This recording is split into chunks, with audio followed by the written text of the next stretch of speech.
진심으로 감사드립니다. 정치가 국민의 삶을 더 낫게 하기 위한 소임을 다하기 위해서는 여당과 또 야당이 그 역할을 다해야 된다고 생각합니다. 야당의 역할은 국민의 관점에서 정부가 추진하려고 하는 정책들에 대한 근본적 한계를 지적하는 것일 수 있겠고요.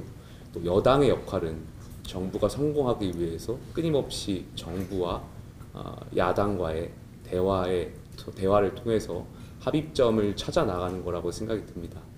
그래서 그러한 소통과 협치의 정치가 이루어져서 말 그대로 다수결의 일방적인 그런 주의가 아니라 비례대표성에 따라서 소통과 협치가 이루어졌을 때 국민들께서 원하시는 정치가 이루어지지 않을까에 대한 생각이 있고요. 이재명 정부가 올바른 정책을 추진하고 또 국민을 통합하기 위한 노력을 한다면 국민의힘도 적극적으로 협력하겠다는 말씀을 드리겠습니다. 오늘 대통령님께서 또 좋은 자리, 귀중한 자리를 마련해 주셨는데 제가 7가지 정도 좀 제언을 드리고 싶어서 정리를 좀 해왔습니다. 좀 말씀을 정중히 한번 드려보겠습니다. 첫째는 경제성장, 민생 문제입니다.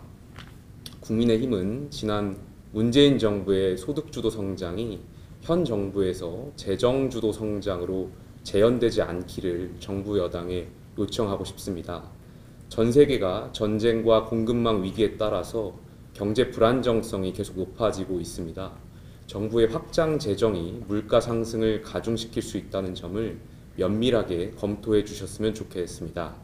이번 추경이 진짜 성장을 내세우면서도 소비 쿠폰, 지역 상품권, 부채 탕감이 추경의 약 60%를 차지하고 있습니다. 특히 빚 탕감 1.1조 원은 성실 채무 상환자에게는 박탈감을 줄 수 있고 앞으로 채무 상환 기피 현상을 조장할 수 있기에 보다 정의롭고 창조적인 해법을 여야가 함께 논의할 것을 요청드립니다.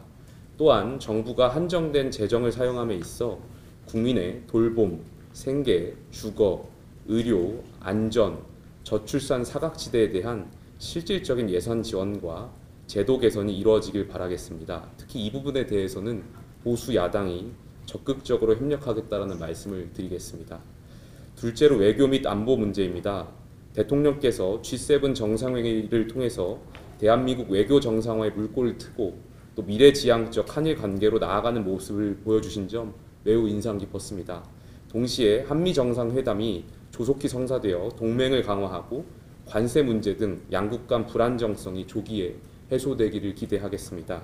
외교와 안보는 국가의 미래를 결정짓는 중요한 사안이기 때문에 초당적인 협력이 절실히 필요합니다. 문재인 정부 당시에 대북 정책과 일본과의 수출 규제 갈등 외교에서 야당이 소외되었던 경험이 있습니다. 지난 보수 정권 역시 여야 초당 외교를 실현하지 못했습니다. 지금 중동 전쟁이 심화되면서 안보, 에너지, 경제 위기도 높아지고 있습니다. 이제 여야정이 지혜를 모아서 외교, 안보, 통상에서 국익을 실현하는 지혜를 함께 모을 수 있기를 기대하겠습니다. 세 번째로 인사 문제입니다. 대통령의 공정하고 투명한 인사는 소통과 협치의 지표가 됩니다. 정권마다 되풀이되는 인사청문회 파행을 시정하기 위해서 합리적인 제도와 관행 마련이 시급합니다. 정부 여당에서 문재인 정부 때 인사 5대 원칙과 같은 원칙을 제시하고 국회에서 먼저 합의하는 방안을 검토해 주시기 바라겠습니다. 국민의 눈높이에 맞는 인사 기준을 여야가 합의해서 이에 맞는 인사가 추천되어 원만하게 인사청문회가 진행되는 것이 국민들께서 원하시는 모습이라고 생각합니다. 넷째로 사법부의 독립 문제입니다. 대통령님께서 공직선거법이나 재판중지법 등 민주당의 대통령 재판 관련 입법 추진에 제동을 거신 것은 다행이라고 생각합니다. 사법부의 독립과 모든 국민은 법 앞에 평등하다는 헌법 가치, 민주공화국을 유지시키는 핵심 기둥입니다. 대통령께서 앞으로도 대통령의 재판과 관련된 입법은 없을 것이며 대통령의 재임 전 진행 중인 재판 진행 여부에 대해서는 사법부의 헌법 해석에 전적으로 맡긴다는 것, 그리고 만약에 사법부가 재판을 연기한다면 임기가 끝나고 재판을 받겠다는 것을 약속해 주신다면 민주공화국의 헌법 정신을 국민들께서 체감하는데 크게 기여할 것이라고 생각이 듭니다. 다섯째는 국가개혁 과제입니다. 연금, 의료, 노동, 교육개혁 등 중요한 개혁 과제가 산적해 있습니다. 전 정부가 이러한 개혁을 시도했지만 여러 가지 이유로 실현되지 못했습니다. 특히 지금 국회에서 연금개혁특위에서 연금구조개혁 논의에 진전을 보이지 못하고 있고, 의료개혁의 실패로 전공의와 의대생들의 현장 복귀는 계속 지연되어 국민들의 고통이 해소되지 못하고 있습니다. 해소되고 있지 못합니다. 이 문제에 대해서 대통령께서 구조적인 개혁 과제에 대한 명확한 방향을 제시해 주시면 국민의힘도 적극적으로 논의에 참여하겠습니다. 여섯 번째는 서울 부동산 대책입니다. 지금 서울 부동산 가격 급등으로 많은 서울 시민과 국민들께서 매우 불안해하고 계십니다. 진보 정권이 들어서면 집값이 급등한다는 한간의 이야기가 이번에는 반복되지 않기를 간절히 바라겠습니다. 공공임대주택 등의 공급 확대에 대해서는 동의하지만 집값 상승을 잡기에는 분명히 한계가 존재할 거라고 생각이 듭니다. 신속하게 실수요자 중심으로 대출과 수요를 조절 관리하면서 중장기적인 공급 대책도 반드시 병행되어야 할 것입니다. 마지막으로 국가 시스템 개혁입니다.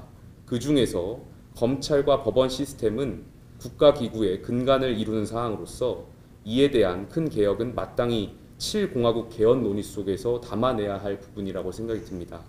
또한 7공화국이 6공화국과 확연히 달라야 하는 핵심 가치는 저는 개인적으로 국민 통합이라고 생각합니다. 민주화를 이루었지만 적대적 진영 간의 불안정한 타협 체제였던 6공화국을 넘어서 7공화국으로 가는 개헌에서는 지금처럼 지역과 이념이 결합되는 적대적 진영 정치를 극복할 수 있는 정치제도와 선거제도의 개혁 논의가 함께 이루어져야 한다고 생각합니다.